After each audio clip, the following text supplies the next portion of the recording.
Buenas tardes, nosotros somos el equipo 1 y yo les voy a hablar sobre el subtema antecedentes y concepto base de competencia.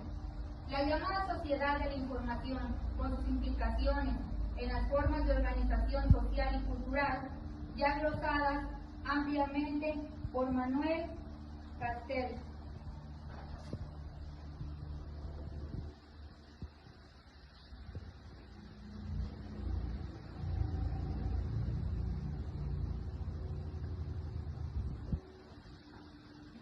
La competencia es una unidad que permite el encuentro y el diálogo de los elementos descritos, debido a que permiten llevar la vida cotidiana al aula y esta a la realidad habitual.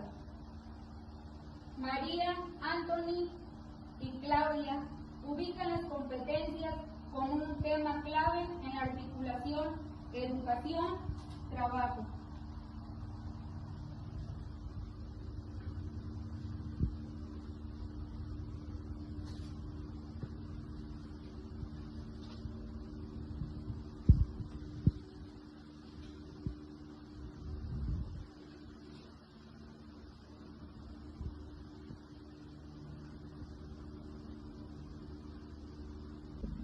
Chomsky ya hablaba desde mediados de los 60 de competencias comunicativas.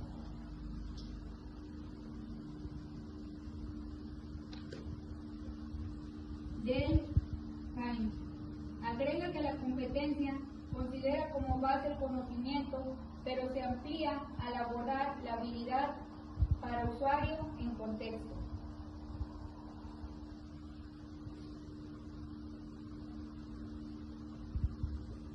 Para acudir, la competencia ya vista desde el mundo de la educación es una convergencia de los comportamientos sociales, afectivos y las habilidades cognitivas, psicológicas, sensoriales y motoras que permiten llevar a cabo un papel de desempeño, una actividad o una tarea.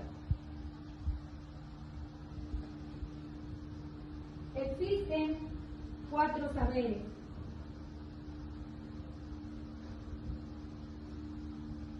Saber: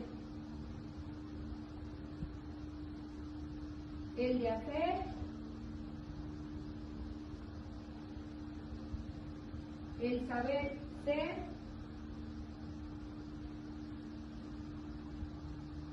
el saber de sí mismo y el saber transferir.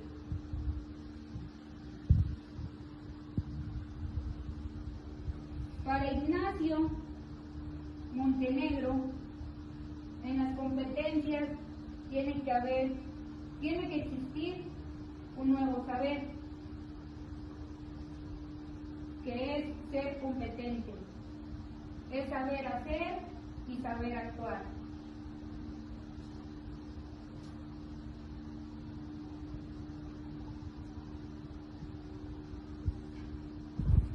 La facultad define la competencia como una construcción social compuesta de aprendizajes significativos en donde se combinan atributos tales como conocimientos, actitudes, valores y habilidades con las tareas que se tienen que desempeñar.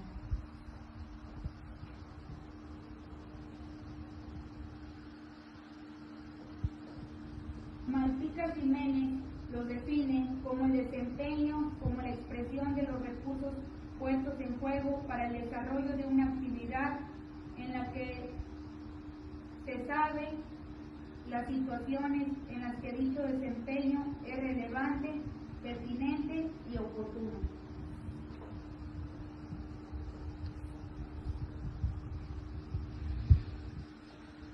En las competencias se encuentran diferentes tipos de saberes. El de interacción, metacognición,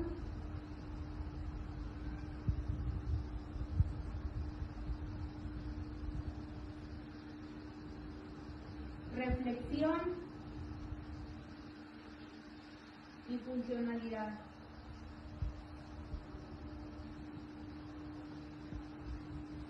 Estos son propuestos por Guy Claxton.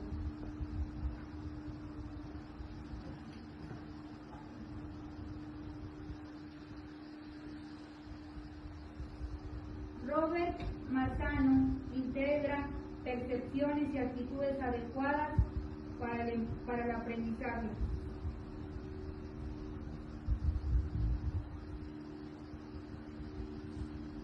La posibilidad de transferencia de una situación a otra es una característica de la competencia.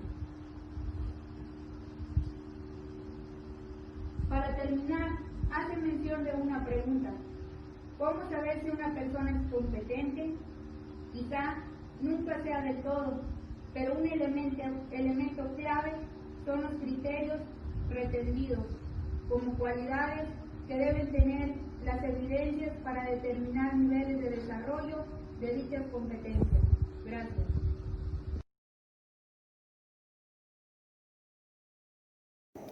Buena tarde, mi nombre es Nancy Gabriela Guerrero González y yo les voy a explicar el tema los principios docentes para el enfoque de competencias.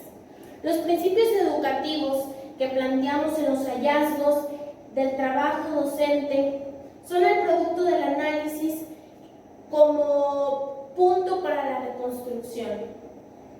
Estos principios educativos de alguna u otra manera se vuelven puntos de partida para desarrollar de forma eficaz y mejor para la toma de resultados educativos. La aplicación de este enfoque, así como de estos principios, están basados en un enfoque constructivista, lo cual quiere decir que se postula a la necesidad de entregar a cada uno de los alumnos las herramientas necesarias.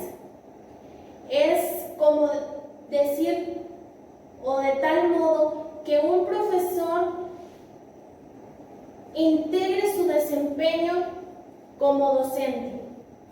De igual manera es de suma importancia desarrollar los 6 principios educativos, incluirlos en la planeación y ponerlos en juego antes de insertar una actividad didáctica.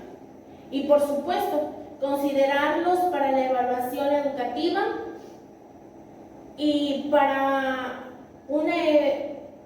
que los alumnos sean también un puente que permita al docente organizar su camino entre las intenciones didácticas y sus acciones.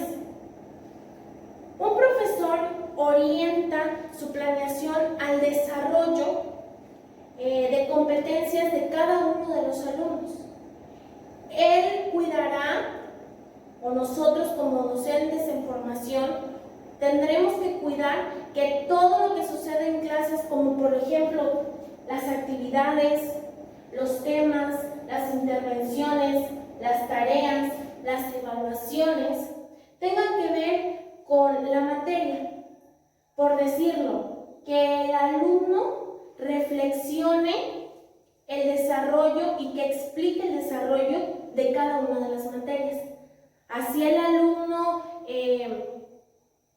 tomará en cuenta qué es lo que hace dentro y fuera del aula, tomando cierta conciencia y de su labor como alumno específicamente, ¿verdad? Intentando acercarse a la comprensión. Por ejemplo, ¿qué hago? El alumno debe de describir. Podemos en un escrito que el alumno nos describa qué es lo que hace dentro y fuera del aula. ¿Qué significa lo que hago? En un informe que el alumno nos exprese qué significa lo que hace. ¿Cómo he llegado a ser como soy? Que reconstruya, que recuerde qué es lo que hace dentro y fuera, que lo ha hecho como él es. ¿Cómo puedo hacer las cosas de modo distinto? Que confronte sus ideas, que confronte sus sentimientos, ¿sí? Y este será un paso muy grande para el profesor, que además de preguntarse, favorecerá los espacios específicos. Uno de ellos, la integración de habilidades de pensamiento. Otro sería la estimulación de creatividad o contribuir al pensamiento interpersonal e intrapersonal, ¿sí? Ahora, una pregunta. ¿Qué ventajas ofrece? Una, que el docente realiza prácticas educativas con sentido de integración y secuencia lógica. Dos, que el alumno advierte lo anterior.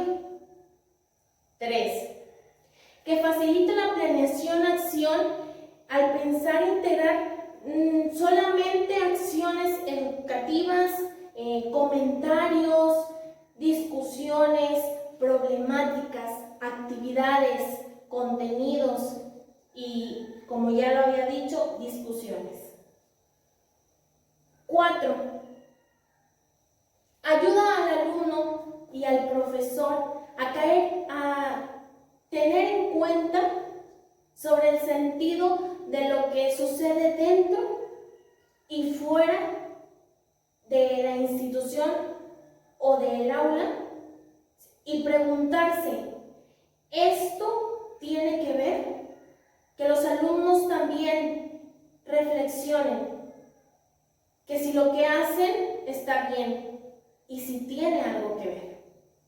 5. Evitar la dispersión de ideas y el uso del espacio educativo como catalizar de problemas ajenos a la materia, que solo se centren en la materia. Y 6. Focalizándose siempre en los aprendizajes. Esta es mi participación, espero que les haya quedado claro. Hacer consciente lo que hacemos de ordinario. Reflexión. Conciencia. De acuerdo al autor Karl Popper, nos menciona que la conciencia es de gran importancia, ya que a su paso ha sido la invención del lenguaje, el cual dio origen a la humanidad. Proceso de reflexión. Su proceso de reflexión se dice que busca insertar el proceso de reflexión de nuestras propias acciones a través de la concientización. Por lo tanto, busca determinar cuáles son las interacciones que me hace hacer lo que suelo hacer. Su propósito. Su propósito es recuperar el propio pensamiento, en el que nos menciona que el propio pensamiento tiene como objeto específico, ya que nos hace reflexionar sobre las acciones que debemos realizar. Una de las ventajas. Las ventajas que él nos menciona es que tenemos que reflexionar permanentemente sobre las acciones. La segunda ventaja, aprender de los errores y las confirmaciones positivas de nuestras acciones. Como tercer punto, tenemos tener claridad para realizar un trabajo razonado. La cuarta, percatarse de los aciertos y los errores en los ejercicios educativos. Y por último, resignificar la práctica educativa. En este nos menciona que tenemos que ser conscientes de nuestros errores y tenemos que reflexionar sobre lo que hacemos.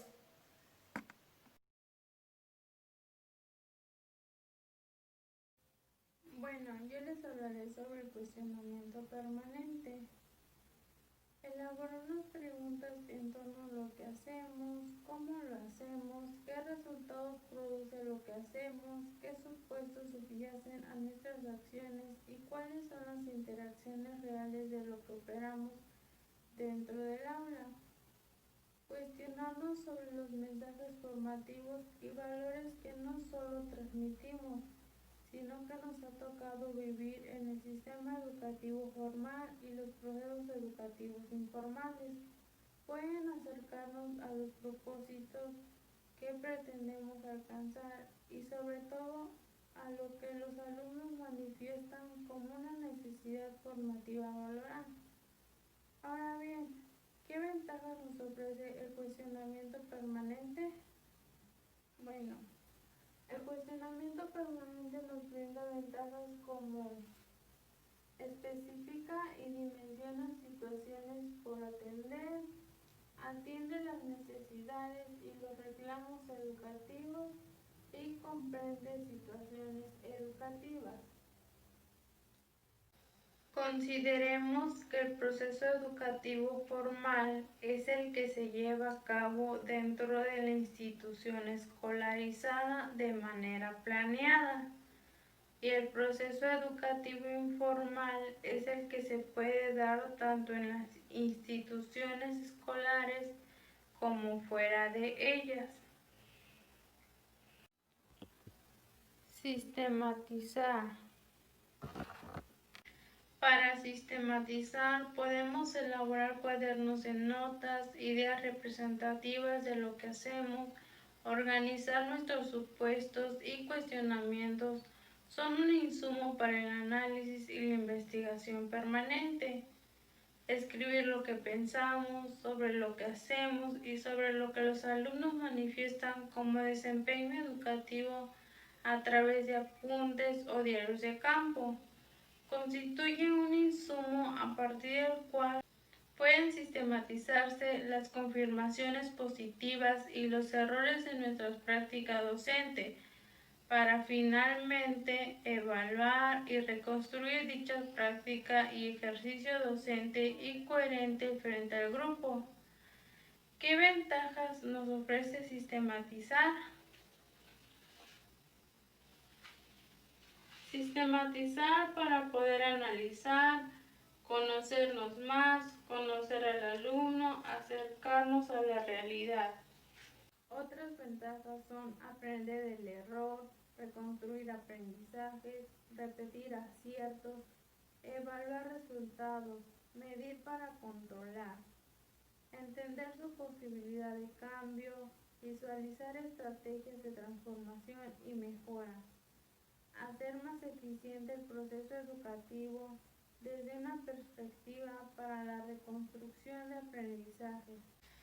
Bueno, esto ha sido todo de mi parte. Espero y haya quedado claro y entendido lo antes mencionado. Gracias. Dentro de los principios docentes para el enfoque de competencias se encuentra el incorporar habilidades de pensamiento. Para ello, como primer punto, el vincular habilidades de pensamiento es como un principio en los procesos educativos, ya que ayuda a la integración de los aprendizajes, a orientar la comprensión y la capacidad de razonar. Además, favorece la construcción de las competencias. En el siguiente punto, la perspectiva de desempeño menciona que la comprensión incumbe a la capacidad de hacer un tópico de variedad de cosas para estimular el pensamiento, que en este caso los docentes implementen temas, teorías, conceptos en el aula para generalizar, establecer analogías, dar ejemplos, y además el docente debe de tener una meta de comprensión en la cual los alumnos evidencien su desempeño al aplicar lo que saben de manera novedosa. Como siguiente punto a explicar acerca de lo que nos dice el autor Lippmann, que enfatiza la necesidad de desarrollar habilidades de pensamiento en los niños, pero sobre todo en las personas que trabajan en la educación de los niños, jóvenes, adultos y personas de la tercera edad. Por otra parte, para el autor, el desarrollo de habilidades de pensamiento es el conjunto de destrezas que manifiestan el pensamiento crítico, creativo y valorativo. Además, el autor desarrolla el programa de filosofía que tiene como propuesta llevar a cabo la comunidad de indagación, donde los niños tienen la capacidad de expresar opiniones y dialogar. Como último punto está la diferencia fundamental de esta propuesta, la cual radica el desarrollo de la capacidad para encontrar sentido a la experiencia, descubriendo alternativas a la realidad.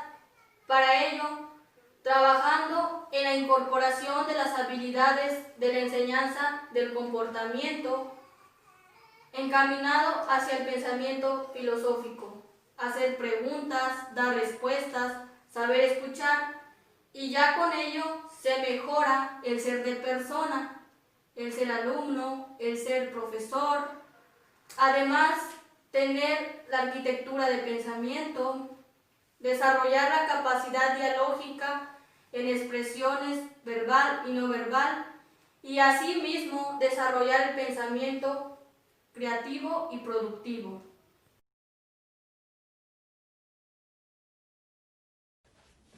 Mi nombre es Aranza Grisel Guerrero Rodríguez. El tema es evaluar para reconstruir.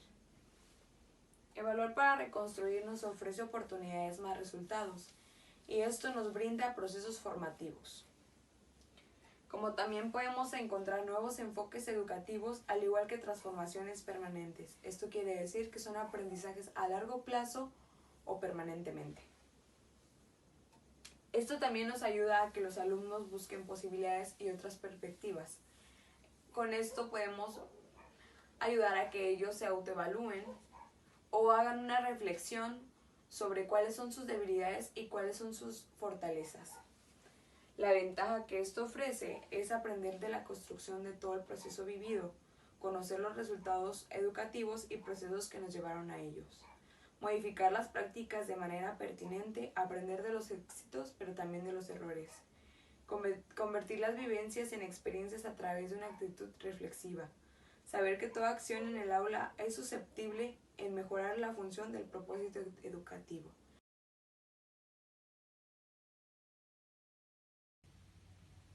La arquitectura de las metacompetencias.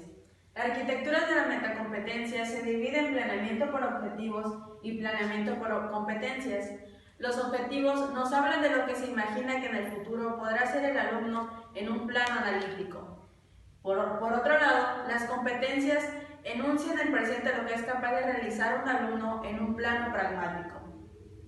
Los objetivos se plantean como propósitos de orden básico con un fin específico.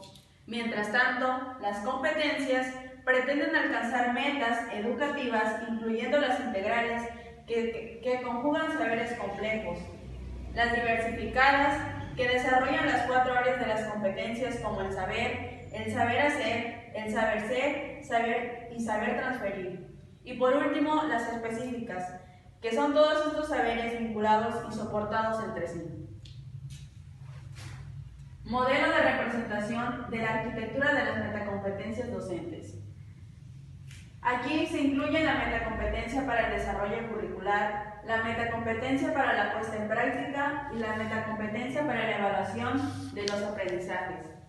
En estas metacompetencias se engloban la intuición, la intención, la innovación, la experiencia y la actitud. Parte de estos elementos son los que hacen de la docencia una profesión tan fascinante como compleja, buscando transformar nuestro mundo en un mejor lugar.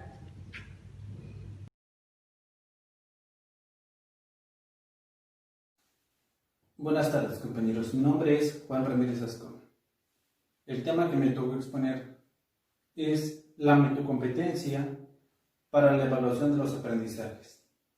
En este tema vamos a hablar sobre nuestro enfoque curricular y la evaluación. Es decir, un enfoque curricular que no aterrice en la evaluación puede perder gran parte de su potencial. ¿Por qué sucede esto? Porque nosotros al ir a las prácticas, claramente debemos llevar una planeación, debemos llevar nuestros trabajos que vamos a aplicar durante este tiempo que nosotros nos asignan en las escuelas telesecundarias. Lo que hacemos nosotros es ir y enseñar a tus alumnos, aplicarles nuestra estrategia para que ellos aprendan. Pero ¿cómo vamos a hacer si aprendieron? Aplicando una evaluación. ¿Qué pasa si no lo hacemos? Nuestra planeación, por así decirlo, o nuestro enfoque curricular no va a estar completo. ¿Por qué? Porque nosotros no vamos a saber si el alumno adquirió los conocimientos que nosotros esperábamos. No vamos a saber realmente si está funcionando todo lo que nosotros estamos haciendo para que ese alumno aprenda. Ya sabemos que parte de lo que a nosotros se nos complica al ir a las prácticas docentes es la evaluación. ¿Por qué? Porque no sabemos qué porcentaje darle a cada parte. No sabemos qué vamos a aplicar para evaluarnos. Tal vez sea un examen por medio de otros sistemas de evaluación que nosotros podemos encontrar en los libros que los maestros nos asignan. Pero es muy importante que nosotros, al aplicar todas nuestras estrategias, al final poner un examen o una evaluación como a nosotros nos sea posible, como a nosotros se nos vaya a facilitar, digamos, de esta manera, para la evaluación de nuestros alumnos y realmente ver que adquirieron los conocimientos que nosotros esperábamos. Dificultades, ilusiones y riesgos. Como todo enfoque, el de competencias, según las hemos definido aquí, representan limitaciones, dificultades e ilusiones. Enseguida vamos a mencionar algunas de ellas. Como primer punto, tenemos las competencias se pueden convertir en un objeto tan acabado en su diseño que no permita la interacción del sujeto para reconstruir, elaborar, dialogar y reflexionar. También, las competencias representan un enfoque que pueden orientar el diseño, la práctica y la evaluación. ¿Por qué? Porque una propuesta educativa requiere además de considerar principios del nivel superior expresados en las definiciones esenciales de la institución. Las actitudes, además de su dificultad para desarrollarse en un proceso limitado y próximo en el tiempo, pueden acabar como un muégano dentro del entorno de las competencias, ya que se puede caer en el error de incluirlas con la única finalidad de cubrir el espacio del formato, que se vea que está completo el diseño, aunque en el momento de instrumentar la propuesta se quede como una buena intención, nada más. El diseño incompleto. Solo la planeación de las actividades de aprendizaje se llevan a cabo con el enfoque, pero no el instrumento de las mismas o el sistema de evaluación, porque los aprendizajes dan como resultado una ruptura entre el discurso y la cotidianidad del aula. Cambio de redacción. El cambio de redacción, nada más, sin que se trastoquen de fondo las estructuras, también las estructuras curriculares e institucionales que facilitan su inserción. Las competencias pueden provocar un reduccionismo de los procesos educativos, enmarcándolos en una visión netamente productivista y selectiva. Esto favorece exclusivamente la lógica del mercado, convirtiéndolo el diseño curricular en hojas de trabajo llenas de instrucciones para ser aplicadas mecánicamente sin posibilidad de cuestionamiento.